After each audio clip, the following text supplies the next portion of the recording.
कोई इंसान महान कब कहलाता है? जब उसका नाम इतिहास में दर्ज होता है और उसके नाम का जय जयकार सालों तक किया जाता है। लेकिन क्या आपको मालूम है किसी इंसान का नाम इतिहास में कब दर्ज होता है?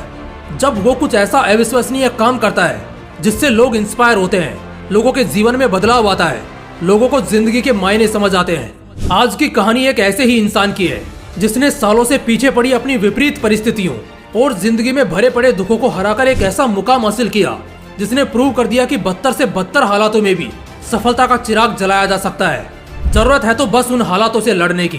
दोस्तों, ये कहानी है एक कमबैक की, एक ऐसे कमबैक की जिसने कमबैक क्या होता है ये दुनिया को समझाया। ये कहानी है ब्रेंडन फ्रेजर की।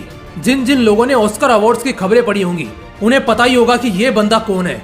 दोस्तों, ये वही बंदा है जिसने इस साल बेस्ट एक्टर का ऑस्कर जीता। ये वही बंदा है जिसकी ऑस्कर अवार्ड लेते वक्त दी गई स्पीच ने सभी की आंखें नम कर दी। ये वही बंदा है जिसने खुद के लिए लड़कर जिंदगी की लड़ाई कैसे जीती जाती है ये सिखाया है। मगर ऑस्कर जीतने से पहले आप इन्हें पहचानते नहीं होंगे, है ना? तो अब इस तस्वीर को देखिए, कुछ याद आया? Yes, Brendon Fraser. ये वही बंदा है जिसने 1999 में आई ब्लॉकबस्टर फिल्म ममी में हीरो का काम किया था। वही एडवेंचर मूवी जिसे पूरी दुनिया में काफी पसंद किया गया था। इतना पसंद किया गया था कि 2 सालों के भीतर ही इस मूवी का सेकेंड पार्ट रिलीज करना पड़ा। जो लोग 2005 के बाद जन्मे हैं शायद वो ना समझ पाए, लेकिन जो लोग 2005 से पहले जन्मे हैं वो जानते हैं कि मम्मी अपने समय की कितनी बेहतरीन पिक्चर थी। ये मम्मी फिल्म ही थी जिसने ब्रेंडन को फिल्मी दुनिया का बिग डैडी बना दिया था। मम्मी और भी कई मूवीज की अर्थ सेटरिंग सक्सेस के चलते इन्होंने अपने टाइम के हाईएस्ट पेड एक्टर की सूची में अपनी जगह बना ली थी।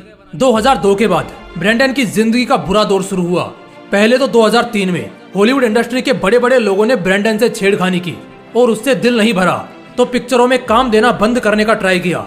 लेकिन ब्रेंडन इतने प्रतिभाशाली कलाकार थे और उनकी फैन फॉलोइंग भी इतनी ज्यादा थी कि ये इंडस्ट्री को चला रहे बड़े बड़े लोग उसके करियर की रफ्तार से दौड़ती गाड़ी को रोक ना सके।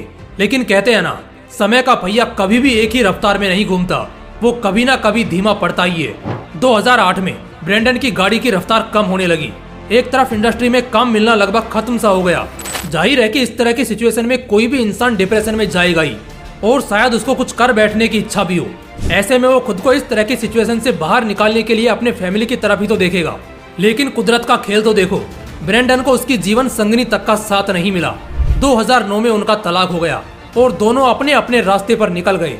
अलग होने के बाद उसकी पत्नी की जिंदगी में शायद दुख नहीं आए होंगे, लेकिन ब्रेंडन की जिंदगी में जो दुखों का पहाड़ टूटा, भगवान ही जाने उसने उस टाइम पर अपने आप को कैसे संभाला होगा।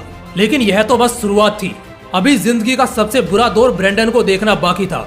2010 के बाद ब्रेंडन को फिल्मों में काम मिलना ही बंद हो गया। हालात तो इतने बदतर से बदतर हो गए थे कि उसे अपना घर बार सब बेचना पड़ा। तलाक होने के बाद पत्नी करोड़ों रुपए मांग रही थी, सो अलग। ब्रेंडन के लिए इतना सारा पैसा देना शायद उतनी दर्द देने वाली बात नहीं रही होगी। एक इस तरह की सिचुएशन जहां उसे अपनों की सबसे ज्यादा जरूरत है, खासकर अपने जीवन संगनी की, वही जीवन संगनी ऐसे हालातों में उससे पैसे मांग रही थी। ब्रेंडन के लिए इससे बड़ा दर्द क्या ही रहा होगा। ये तो था मेंटल टॉर्चर जो उसे घंटे भर की नींद तक सोने नहीं देता था। मगर उसके एक्टिंग के प्रति प्रेम ने जो उसे चोट दी थी, वो चोटें भी अब उसे दर्द देने लगी थी। दरअसल 1999 में जब वो मम्मी फिल्म की शूटिंग कर रहा था, उस दौरान उसे कई चोटें आई थी। यहाँ तक कि लगभग एक सीन में तो उसकी जान ही चली गई थी। उसके लिए चोटें लगना या हादसा होना कोई बड़ी बात नहीं थी, क्योंकि उसका अपनी कला को लेकर डेडिकेशन इतना ज्यादा था कि वो खुद के स्टंट खुद ही परफॉर्म करता था। लेकिन उसका यह डेडिकेशन 2010 के बाद जब उसकी दुनिया लगभग उजड़ चुकी थी, तब उसके शरीर को दर्द पहुंचा रहा था। यानी इस उजड़ती दुनिया को ब्रेंडन मन और तन दोनों के दर्द को सहन करते देख रहा था। मन ही मन उसको लग रहा होगा मानो उसकी जिंदगी उसी तरह तबाह हो रही है जैसे जंगल में जानवरों की होती है जब कोई शिकारी एक एक करके उनको खत्म कर रहा होता है। सुनने में शायद यह उतनी तकलीफ दे कहानी नहीं लग रही होगी। अगर उस तकलीफ को समझना है तो ब्रेंडन की जगह खुद को इमेजिन करो और अब सोचो कि उसकी जगह आप होते तो क्या करते। ज्यादातर लोग तो इसे सहन ही नहीं कर पाते, मगर वो बंदा हार मानने वालों में से नहीं था। मानेगा भी कैसे यार? जिंदगी जब लेने के मूड में होती है तो किस तरह लेके छोड़ती है, इसका उसने नजदीक से अनुभव किया था। यह सोच उसे उम्मीद तो दे रही थी और उसे ताकत देने का काम भी कर रही थी। मगर जिंदगी में जिस उजाले की वो सालों से राह देख रहा था, वो अभी भी कोसों दूर था। उसकी लड़ाई जारी थी। इस लड़ाई में उसने अपनी माँ को भी खो दिया। चुनौतियों ने उसे इतना कठोर बना दिया कि कुछ भी हो जाए अब वो झुकने नहीं वाला। उसने लड़ाई जारी रखी।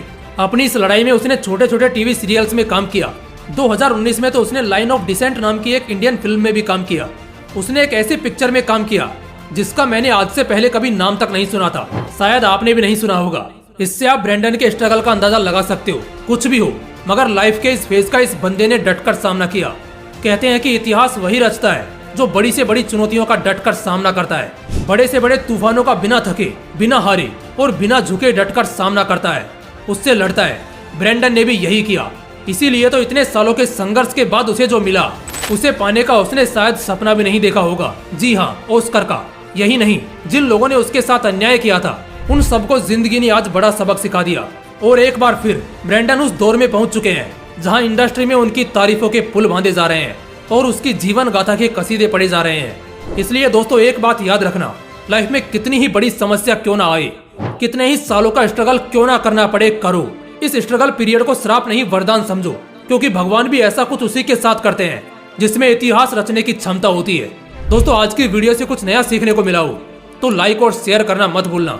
चलिए मिलते हैं अगली वीडियो में एक बवाल मोटिवेशन के साथ। जय हिंद, जय श्री कृष्णा।